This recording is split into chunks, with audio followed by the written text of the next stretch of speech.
ভাবুন তো, যে ওল্ড মঙ্কের নাম শুনলেই লাখ লাখ ভারতীয়ের নস্টালজিয়া জেগে ওঠে, যে ব্র্যান্ড প্রায় 70 বছরেরও বেশি সময় ধরে বাজারে রাজত্ব করেছে, সেই ওল্ড মঙ্কের বিক্রিতে নাকি হঠাৎই নিষেধাজ্ঞা।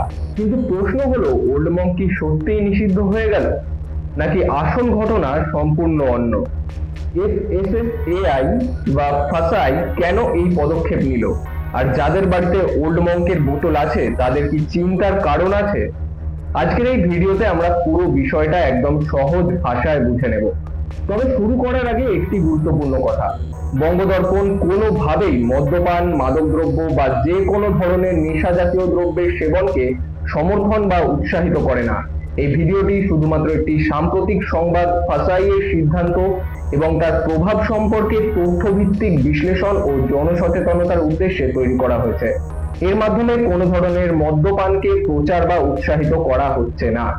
নমস্কার, আমি আকাশ, আপনারা দেখছেন বঙ্গদর্পণ। এবার চলুন জেনে নেওয়া যাক আসল ঘটনাটা কি।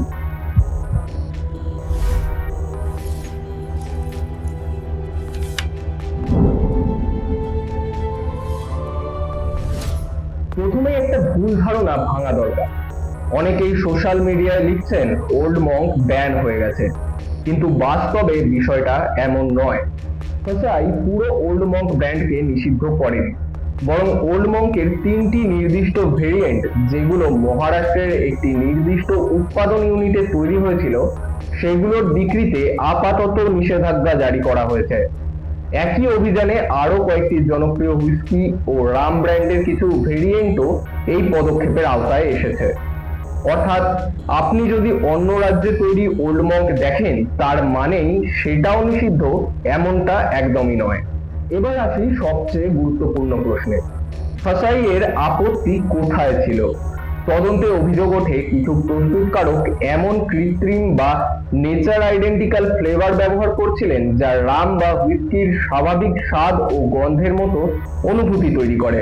কিন্তু ফাসাইয়ের মতে, রাম বা উইস্কির আসল স্বাদ ও গন্ধ আসা উচিত উৎপাদন প্রক্রিয়া ও পরিপক্কতার মাধ্যমে। বাইরে থেকে এমন ফ্লেভার যোগ করে সেই স্বাদ তৈরি করা নিয়মের সঙ্গে মেলে না। আরও একটি অভিযোগ ছিল, কিছু পণ্যের লেবেলে এমন তথ্য বা দাবি ছিল যা ভোক্তাদের বিভ্রান্ত করতে পারে, যেমন পণ্যের বয়স বা পরিপক্কতা সম্পর্কে বিভ্রান্তিকর ইঙ্গিত। এখন প্রশ্ন, যারা ওল্ড মঙ্ক পান করেন তাদের কি এখনই আতঙ্কিত হওয়া উচিত? উত্তর হলো না। এই পদক্ষেপ মূলত নিয়ন্ত্রক ও লেবেলিং সংক্রান্ত। এটা এমন কোনো ঘোষণা নয় যেখানে বলা হয়েছে ওল্ড মঙ্ক পান করলেই স্বাস্থ্যের বড় ক্ষতি হবে। তবে আমাদের বক্তব্য, মদ্যপান করা থেকে বিরত থাকাই বুদ্ধিমানের কাজ। ফাসাই বলছে নিয়ম মেনে পণ্য তৈরি ও সঠিকভাবে লেবেলিং করতে হবে। যতক্ষণ না সেই বিষয়গুলো ঠিক হচ্ছে, ততক্ষণ নির্দিষ্ট কিছু ভেরিয়েন্টের বিক্রি বন্ধ থাকবে। ওল্ড মঙ্ক শুধুই একটা রাম নয়, এটা ভারতীয়দের কাছে একটা অনুভূতি।